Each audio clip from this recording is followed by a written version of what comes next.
Yo guys, and welcome to this week's track guide. We are at Suzuka and at night time, so we will have a very interesting and probably helpful lap.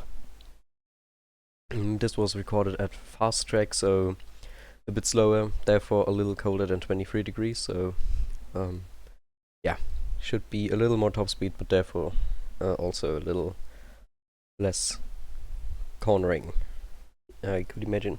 So let's already get started. Suzuka is a really technical track, so we will have a very high amount of not so easy corners to say. It's quite neutrally, and it is quite normal that people driving it can get frustrated if they don't know how it works, so therefore we will try to have a look at this today.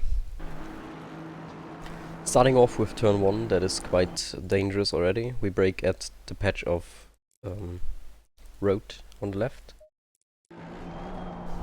Don't touch that curb. Go down to 3rd gear. With the Ferrari it's 2nd gear. And try to throttle as heavily as possible. So that is really dangerous. You see, that wasn't quite optimal. I got a bit of sparks from my rear, so brake, turn, go over that curb. That can, oh beautiful, that can hurt a little, but that was quite on the edge. Then roll a little and try to stick the throttle and to the inside. I got a little drift here, and as a consequence got out to the right and almost hit the grass, so I needed to lift a little, but that was fine because I could cut over here a little more. Don't cut more than that, that will make you jump. For the right turn, don't cut. The inside next to the tarmac is, or the turf is way more bumpy than in the previous corner. Then we need to throw it around, like go as far to the right as possible. Throw it around, get over the green to use that for rotation, and then brake deep inside here. So don't go with the shortest route through here, but go a little wider and therefore get more throttle. Fully to right and full steer, so as much as possible. That's dangerous also, so we need to lift and use that for rotation and then send it. Now we get to Digna. We will go to the left, brake between 150, jump over that curb without losing the suspension, get as far to the left as possible, downshift to 2nd gear, over the inside curb for rotation, like not the green place but the curb, and send it out. Now the hairpin, that is quite self-explanatory.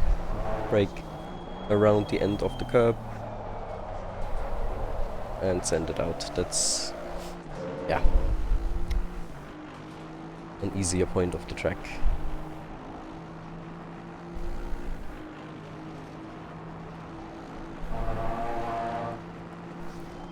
Now for that round turn we brake a bit before that patch of road.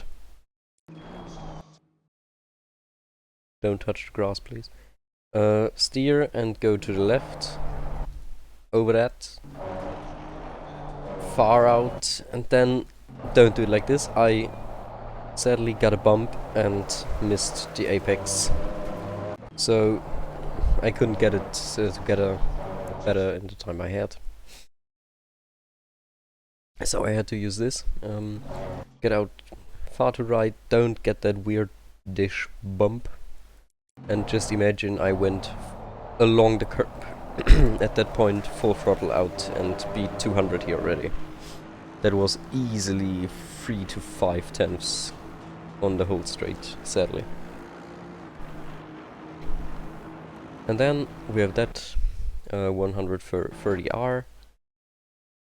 At 50 meters we want to do a little lift while sending it, and then just whip it around. So we have 50 meters, we lift whilst steering, get over that curb, not onto the grass, and then out as far as possible.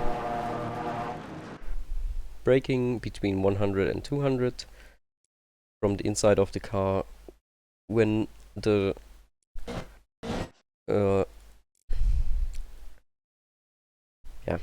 when the 150 board is gone, pretty much, that's a bit rough over braking point because you are so quickly going because of the quicker previous corner, but you will be able to do that with braking there.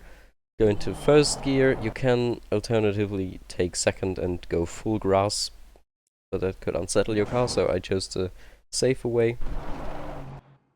And for the ultimate corner, first gear over here, and there you have one lap around the possibly hardest track technically in the game, and that was a 58.5.